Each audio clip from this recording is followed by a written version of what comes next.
Dermi, aí você é preso até 74. Depois de... Quem você conviveu mais nessa prisão de 74? Pessoas assim. Havia todo um grupo que era muito ligado ao cardeal Arnes.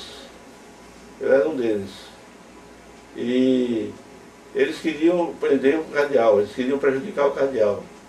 Como não podia prejudicar o cardeal, atingiram os seus assessores, seus colaboradores, entre os quais o Waldemar Rossi, que foi aquele operário que saudou o Papa em 1980, no Morumbi, o Elias Stein e o pessoal da Pastoral Operária e da oposição sindical metalúrgica de São Paulo. E havia professores, havia estudantes, havia um filho do então reitor da USP, José Modenberg, físico, e sabendo que ele era filho do reitor da USP, eles mandaram que ele abrisse os braços em forma de cruz, colocavam livros pesados nas mãos dele. Ele não aguentava o peso, quando baixava os braços, os livros caíam, ele levava choques elétricos nas costelas, nos braços. Várias vezes nós vimos pessoas muito importantes passando no corredor que haviam sido presas. Como é o caso do Paul Singer, Francisco de Oliveira, grandes intelectuais brasileiros que passaram por essa experiência. Então, você perguntou o que a gente fazia nesse período. Antes da prisão. Não era isso mesmo. Agora, veja só, depois disso tudo, você veio para Natal em que ano? Você chegou em Natal em 74. Aí como é que foi a tua vinda aqui para Natal? Eu saí da prisão em maio de 74, então dia 14 de janeiro saí em maio. Mas saí arrebentado, psicológica e fisicamente. A gente saía, eu tinha sido sequestrado dia 14 de janeiro de 74, na porta da Folha. Eles chegaram dizendo que uma irmã minha queria falar comigo, como é que minha irmã ia falar comigo sem avisar? Eram eles. Eu tive como fugir e fui sequestrado e levado pela equipe do Fleury. Nesse mesmo ínterim, foi levada a minha esposa na época e o nosso filho que tinha 1 ano e 8 meses. E passou por tudo que nós passamos. Eles levaram o menino para a casa dos meus sogros em São Bernardo, arrombaram a porta da casa deles de madrugada e jogaram o bebê no chão. Ele bateu com a cabeça e ficou inutilizado o resto da vida. E aquela matéria que saiu na História, né? É. Isso que fez a ditadura. Mas eu fiquei até junho, maio, junho de 74, depois, por ordem médica, tive que voltar para cá. Porque ele achou que era era uma saída. De fato foi a única saída que eu tive na época, foi essa.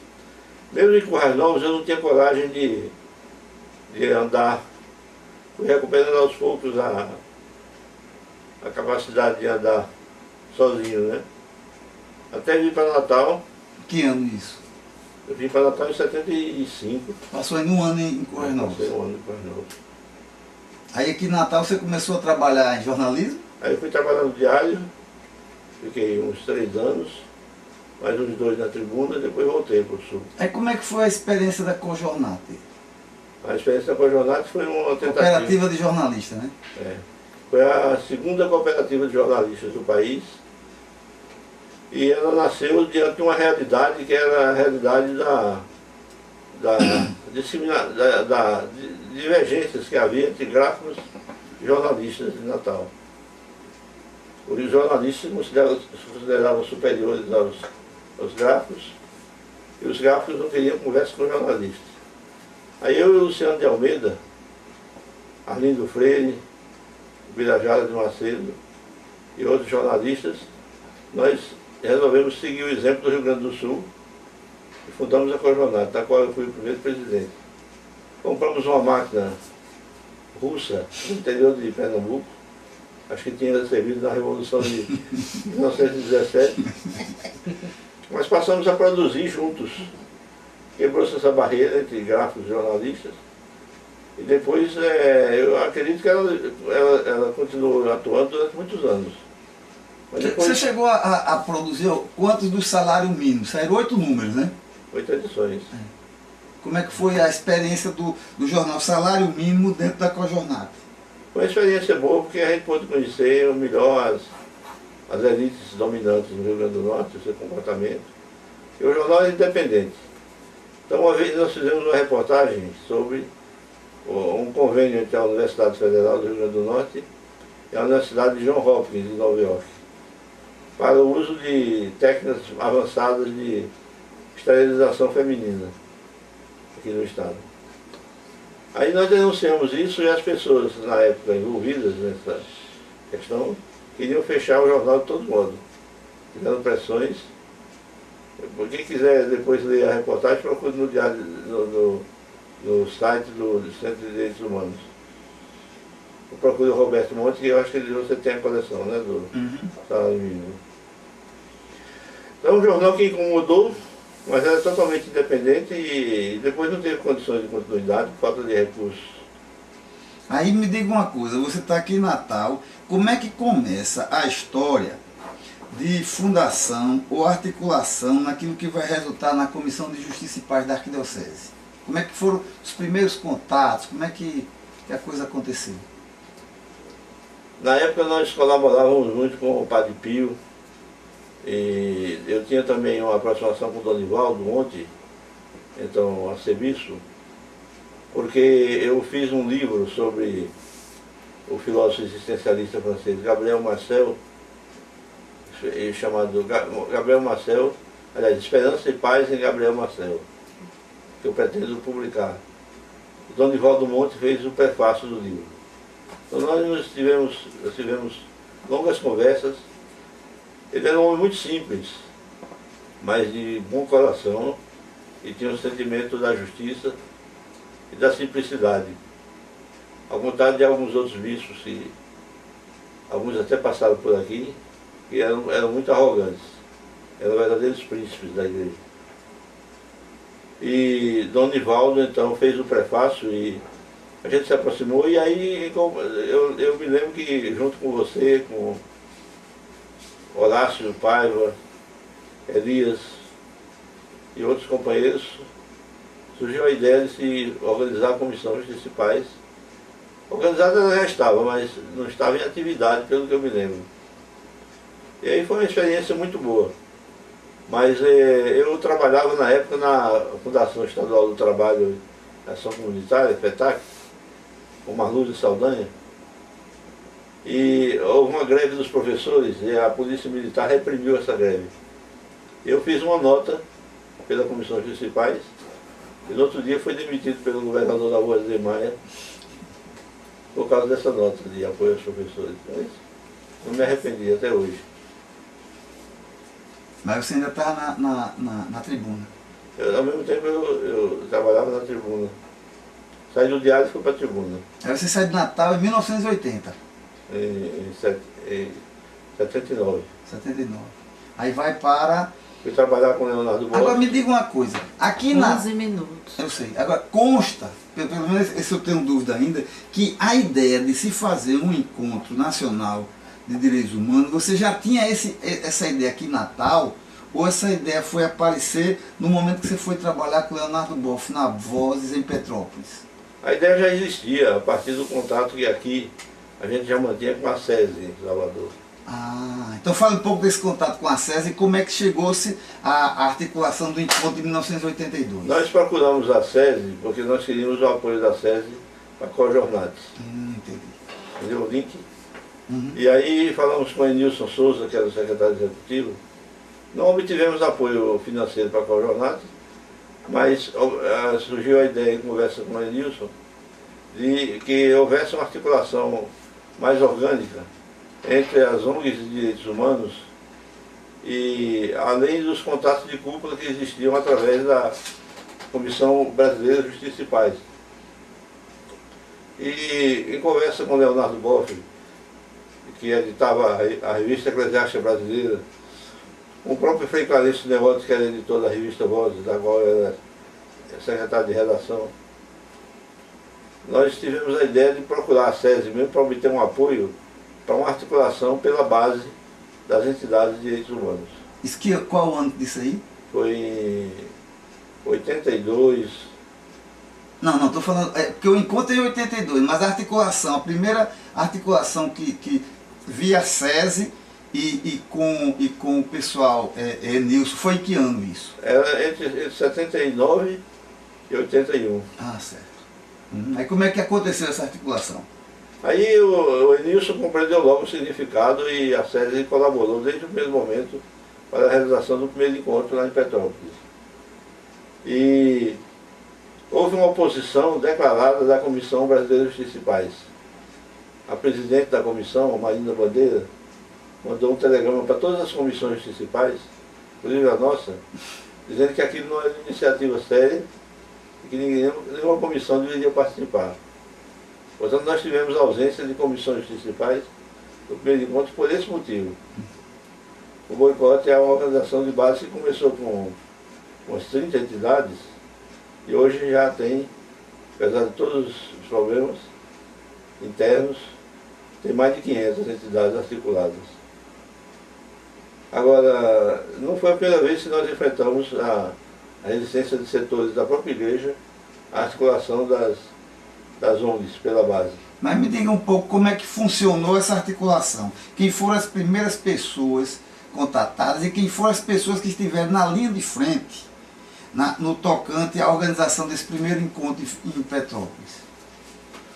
Até como anfitrião do encontro, o Leonardo Boff, com a sua liderança no Comitê da Libertação, uma pessoa conhecida no mundo todo, deu o seu nome e sua colaboração junto com os companheiros do Centro de Direitos Humanos de Petrópolis. E eu fiz a ponte com a SESI, fiquei encarregado de fazer a ponte com a SESI. E aí se articulou dessa maneira. Obtivemos apoio de alguns outros grupos do próprio Estado do Rio, de Nova Iguaçu, com o Adriano Hipólito, de Nova Friburgo. A turma de São Paulo, de Mariana. A turma de São Paulo, que estava estruturando as suas entidades. Goiás, Pedro Wilson. Pedro Wilson. Acho não, eu tenho certeza que o Daniel Rex colaborou, era da CPT na época, né? Mas o primeiro encontro foi, ele reproduziu um pouco o que seria um movimento depois. Houve uma divergência muito grande em torno de questões secundárias, de temas, de dinâmica de grupo. Foi preciso que a direção convocasse um franciscano, um psicólogo, que aplicou umas técnicas de dinâmica de grupo para acalmar. Os franciscanos não queriam que se fizesse festa.